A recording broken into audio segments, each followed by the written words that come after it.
Good afternoon, everyone. Today's topic is Workmen's Compensation Act 1923. What is Workmen Compensation Act? The Workmen Compensation Act provides for payment of compensation to workmen in case of personal injury caused by accident or certain occupational diseases arising out of and in the course of employment and resulting in disablement or death. And the act was amended in 1976, and this act provides compensation to employees and their dependents only if the injuries from accidents includes occupational diseases. Fatal accidents are taken as those which result in death or permanent total disablement or permanent partial disablement or partial injuries. What are the objectives of this act? The main aim of this act is to ensure that workmen have sustainable life even after encountering an employment related injury, and they provide some relief in case of accidents arising out of the employment or disablement. And now, what is the scope and coverage of this act? This act extends to whole of the India. The workmen whose occupation is dangerous or hazardous should be included in this act, and it applies to the workmen who are working in factories, mines, or transport establishments, or construction works, or railways, or ships, and other dangerous occupations, and it is mentioned in the schedule second to the act. And it is important that this act do not apply to the armed forces or to the army persons or the dependents of the army forces, reason being that those workers are already insured under some other act, and that act is called as Employee State Insurance Act 1948. And this act is also applicable to the cooks who are employed in hotels and restaurants, because it is supposed or it is believed that they can also get damaged, or they can also get injury while working in that particular environment. Now, there are some definitions under this act. One we'll discuss one by one. One is of commissioner, another one is dependent, third is employer, next is disablement, next is wages, and the last one is workman. First of all, we'll be discussing what is dependent. From the word itself, it is clear dependent means any of the following relatives of a worker who is dead, or who had some permanent injury or some temporary injury. So, who are the dependents?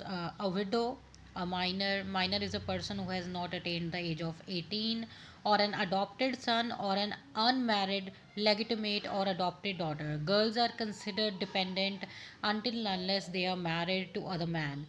So a widow mother is also called dependent. And if wholly dependent on the earnings of the workman, if a workman is the only person, he is the sole breadwinner of the family, and his son or a daughter who has attained the age of majority can get the job at that point of time. And any of the persons wholly or partly dependent on the workman at the time of his death. A widow is called dependent, parent other than a widow mother, and person who has not attained the age of majority. Then a unmarried daughter, a minor brother or an unmarried sister, a widow daughter-in-law if she is dependent, and minor child.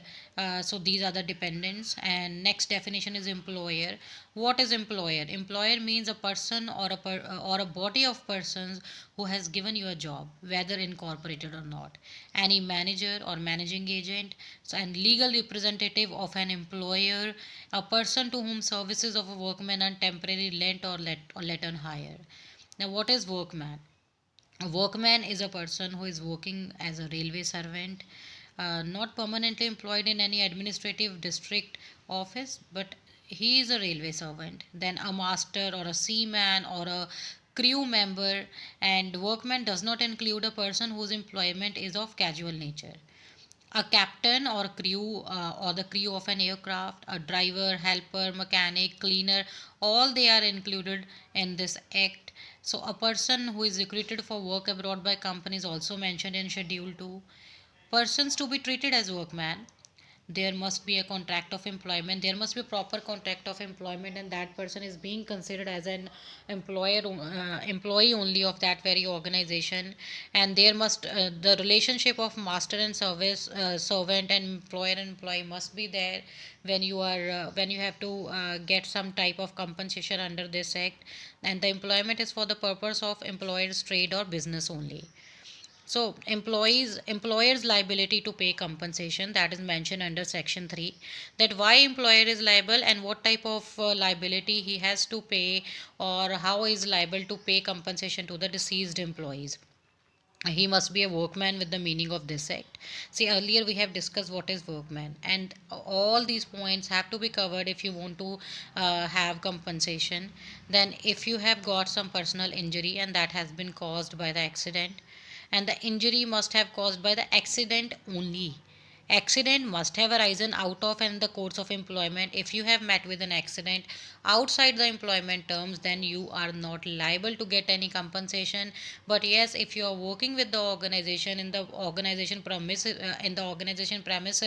then only you will be getting some sort of this compensation. And the injury caused by the accident must have resulted in workman's death. Either workman might have died, or he has got some permanent disablement or sometimes temporary disablement. At that time also he'll get compensation. And accidents arising out of and in the course of his employment, employer is liable to pay compensation in case of personal injury and occupational disease. Sometimes people who are working in mines, they get some type of dangerous diseases like liver failure or kidney failure or asthmatic problems. They have to suffer for all those treatments, and to the dependents, employer is liable to pay compensation at that point of time.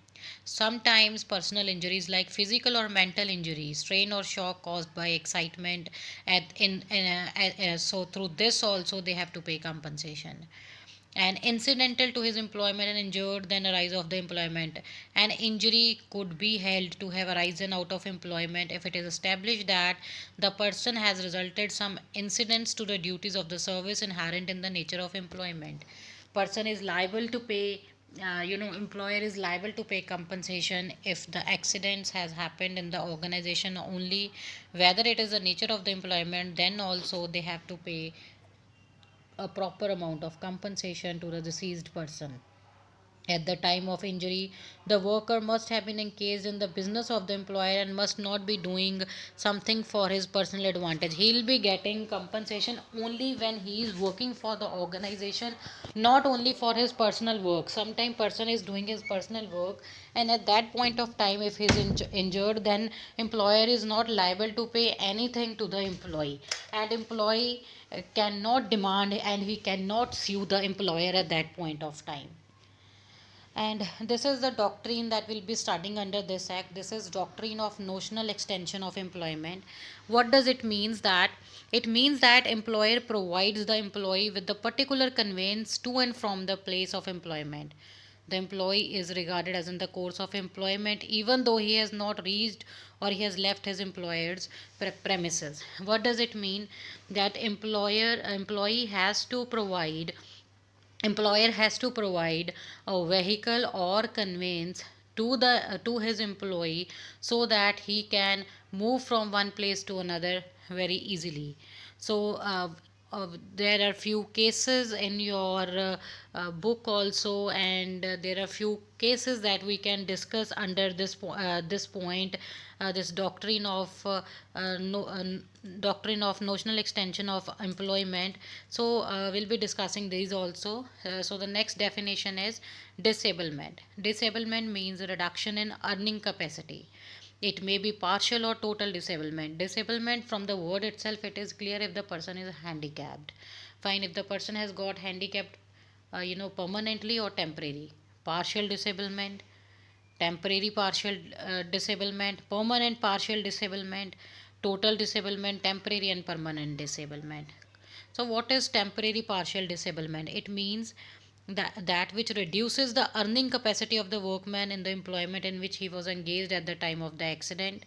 Fine. So, what does it mean that earning capacity reduces by temporary partial disablement?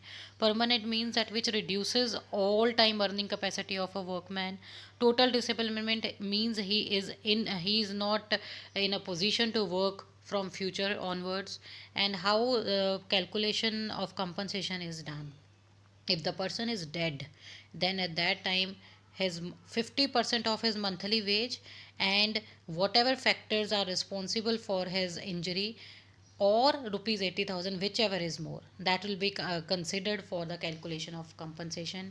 And in case person is permanent or permanent total disablement, and that point of time 60% of monthly wages or whichsoever factors are responsible for the injury, or 90,000, whichever is more.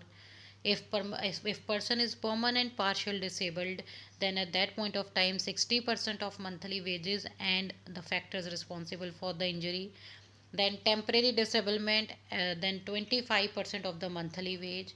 And when employer is not liable to pay compensation to the employees, the injury does not result in the disablement for a period exceeding 3 days. Right? Then if the person has got injury for just 3 days, then the employer is not liable to pay anything to the employee. If the injury results in death or permanent total disability due to the person's own mistake, then at that point of time he is not liable to pay anything. So if the person is working at the working in the organization, and he got an accident due to drugs or the drink or the consumption of alcohol, then at that point of time employer is not liable to pay anything.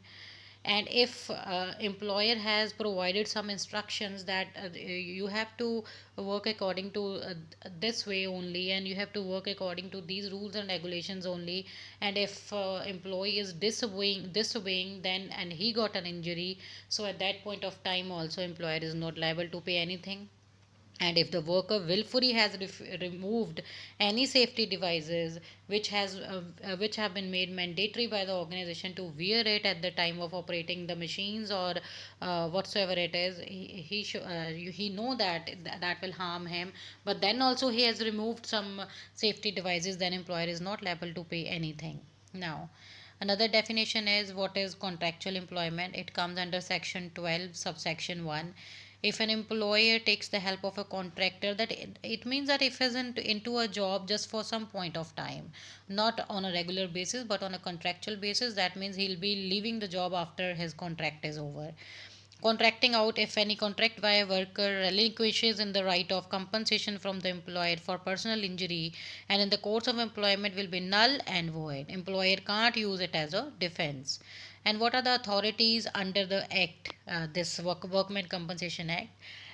It covers under section 19 subsection 31. So this section provides that appointment of commissioner by the state government is responsible to appoint a commissioner under this act, and he is the person who takes all the relevant decisions, and he is the person who makes the policies and rules. So this is all about Workmen Compensation Act. If anybody wants to ask anything, you people can just email me. So thank you so much.